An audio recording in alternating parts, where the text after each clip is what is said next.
നമ്മുടെ Nolan ആശാൻ്റെ the Odissi എന്ന് പറഞ്ഞിട്ടുള്ള സിനിമയുടെ ഫസ്റ്റ് ട്രെയിലർ ഇറങ്ങിയിട്ടുണ്ട്. അപ്പോൾ കുറേ യുദ്ധത്തിൻ്റെ ആഫ്റ്റർ എഫക്റ്റും ഇവർ കപ്പലിൽ ഈ കടലിൽ കൂടെ കുറേ പോണതും അങ്ങനത്തെ കുറച്ച് കാര്യങ്ങളൊക്കെയാണ് കാണിക്കുന്നത്. അപ്പോൾ എന്താണ് ഈ സംഭവം? ഹോമർ എഴുതിയ ഒഡീസി എന്ന് പറഞ്ഞിട്ടുള്ളത് ഗ്രീക്ക് മിത്തോളജീനെ ബേസ് ചെയ്തിട്ടുള്ളതാണ് എന്നൊക്കെ നിങ്ങൾ കേട്ടിട്ടുണ്ടാവും. പക്ഷെ എന്താണ് ഈ ഒരു ബേസിക് സ്റ്റോറി ലൈൻ, എന്തിനെക്കുറിച്ചാണിത്? അതൊന്ന് അറിയാൻ താല്പര്യമുണ്ടെങ്കിൽ this is a right video for you. 2 minute ഞാൻ എക്സ്പ്ലെയിൻ ചെയ്ത് തരാം. അപ്പോൾ നമുക്കറിയാലോ, മാറ്റ് ഡാമൻ ആണ് ഈ സിനിമയിലെ മെയിൻ ക്യാരക്ടറായിട്ട് അഭിനയിക്കുന്നത്. ഒഡീസിയസ് എന്ന് പറഞ്ഞിട്ടുള്ള ഒരു ക്യാരക്ടറാണ് പുള്ളി ചെയ്യുന്നത്. ഈ ട്രെയിലറിൽ ഒരു യുദ്ധം കാണിക്കുന്നുണ്ടല്ലോ. അപ്പോൾ ഇത് എന്ത് യുദ്ധമാണ് ചോദിച്ചു കഴിഞ്ഞാൽ, ഇതാണ് ദ ട്രോജൻ വാർ എന്ന് പറഞ്ഞിട്ട് 10 കൊല്ലം നീണ്ടു നിന്ന ഒരു വലിയൊരു യുദ്ധം. ട്രോയ് എന്ന് പറഞ്ഞിട്ട് ബ്രാഡ് പിറ്റിൻ്റെ ഒരു സിനിമയുണ്ട്.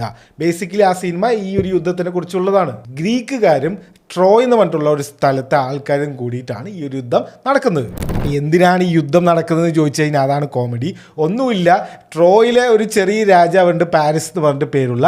പാരിസ് ഗ്രീക്കിൽ പോയിട്ട് അവിടുത്തെ രാജാവിൻ്റെ ഭാര്യനെ അടിച്ചുകൊണ്ട് പോയി. ഹെലൻ എന്ന് പറഞ്ഞിട്ടുള്ള ഒരു പെണ്ണിനെ അടിച്ചുകൊണ്ട് പോയി.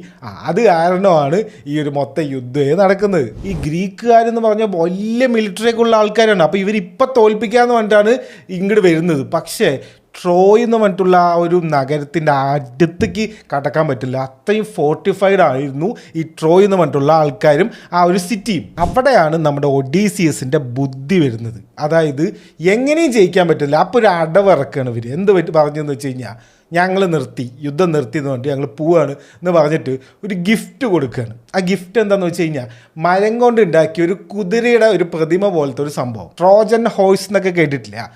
ഇതിനെയാണ് ട്രോജൻ ഹോഴ്സ് എന്ന് വിളിക്കുന്നത്. ഗിഫ്റ്റ് കിട്ടി ആരെങ്കിലും വേണ്ട പറയുമോ? അപ്പോൾ ട്രോയിൻ്റെ ആൾക്കാർ ഗിഫ്റ്റ് തന്നോന്ന് പറഞ്ഞിട്ട് ആ കുതിരനെ മേടിച്ച് വയ്ക്കും. അതിലൊരു ചതി ഉണ്ടായിരുന്നു. ആ കുതിര അകത്ത് ഹോളോ ആയിരുന്നു. അതിൻ്റെ അകത്ത് ഗ്രീക്ക് പട്ടാളക്കാരായിരുന്നു. അപ്പോൾ ആ ദിവസം രാത്രി ഈ ട്രോയ് എന്ന് പറഞ്ഞിട്ടുള്ള നഗരം വീഴുകയാണ്. ഗ്രീക്കുകാർ ജയിക്കുകയാണ് ആ യുദ്ധം. അപ്പോൾ ഇത് കാരണം ഒഡീസിയസ് ഭയങ്കര ഫേമസ് ആയി. ഇയാളുടെ ബുദ്ധി എല്ലാവർക്കും അറിയാം. ഇയാൾ ഒരു വാർ ഹീറോ ആയിട്ടാണ് ഈ യുദ്ധം അവസാനിക്കുന്നത്. അപ്പോൾ ഈ യുദ്ധമൊക്കെ ഒരുവിധം അവസാനിച്ച് ഇയാൾ നാട്ടിലേക്ക് വരികയാണ്. വരുന്ന വഴിക്ക് ഒരു പ്രശ്നം ഉണ്ടാകുന്നു. ഒരു ഐലൻഡിൽ വെച്ചിട്ട് 1 eyed ആയിട്ടുള്ള ഒരു സൈക്ലോപ്സ് ഇവരിനെ പിടിച്ചു വയ്ക്കുകയാണ്. പോളിഫെമസ് എന്നാണ് ഈ ഒരു ജയൻറ്റിൻ്റെ പേര്. ഇയാൾ ആരാണെന്ന് ചോദിച്ചു കഴിഞ്ഞാൽ, ഇയാൾ പൊസൈഡൻ ഉണ്ടല്ലോ, നമ്മുടെ സീ ഗോഡ്, പുള്ളിയുടെ മകനാണ്. അപ്പോൾ ഇവിടുന്ന് രക്ഷപ്പെടാൻ വേണ്ടിയിട്ട് ഒഡീസിയസ് എന്ത് ചെയ്യും?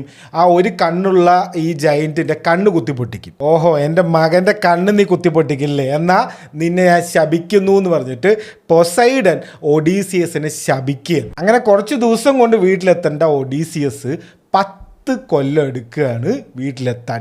വീട്ടുകാരും നാട്ടുകാരൊക്കെ വിചാരിക്കുന്നത് ഇയാൾ മരിച്ചു എന്നാണ്. അവസാനം ഇവർ എത്തില്ലേ എന്നൊക്കെ ഉള്ളതാണ് കഥ.